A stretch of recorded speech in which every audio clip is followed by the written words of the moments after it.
everyone. My name is Ayodunmomi. Don't complicate. Don't bother yourself about the long name. Just call Ayo.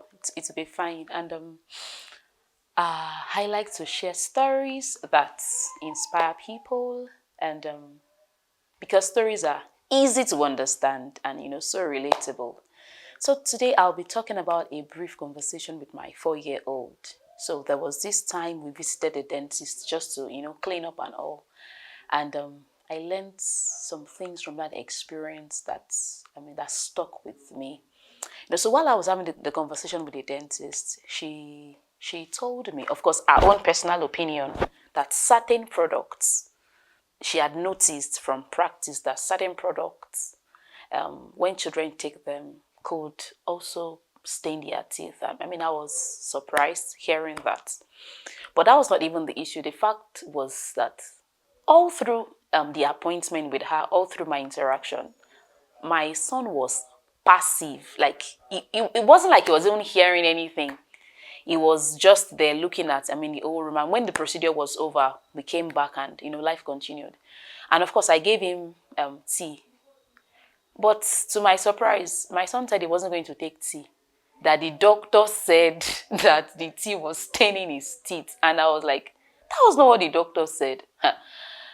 He wouldn't take it. Till now, he still takes it with so much reluctance because he feels it will stain his teeth. I said, no, that's not what the doctor said.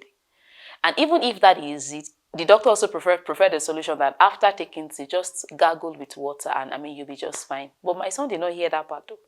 He only heard that this thing stings the teeth. And that experience said a lot to me that number one, certain conversations are not meant for children. Certain discussion. Don't even put children in a position where they are exposed to certain things because it's not healthy for them. It can damage them for life.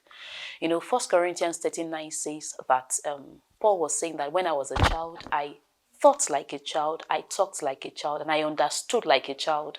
But when I became of age, I put away childish things. So there is a way children are designed to think. It's not their fault. There is a way they are wired to think. Over time, they'll naturally outgrow those things.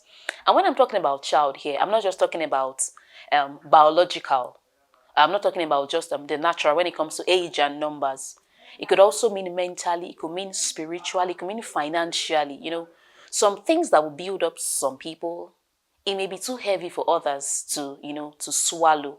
So it is very, very important that you understand your audience, understand who you're speaking to, assess your listeners so as to avoid undue or unnecessary exposure because such information can actually damage them. The problem with talking with children, and like I've said earlier, it's not just physical or biological now. In all sphere.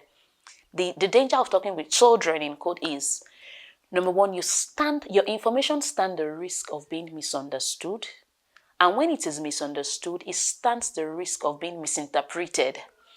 And when it is misinterpreted, it stands the risk of being misapplied.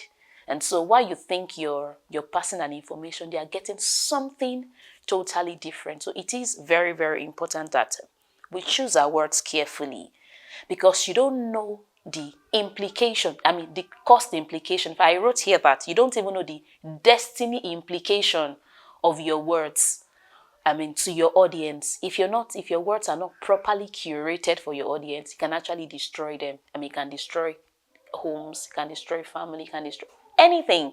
It is important that your words are carefully chosen based on your proper assessment of your audience. I hope you learned something, and I hope that this helps you to become better in your day-to-day affairs and your relationship with people generally. And on that note, I'd like to say thank you for listening. Please share what resonates with you in this story in the comment section, and to have a great day. Thank you. Bye.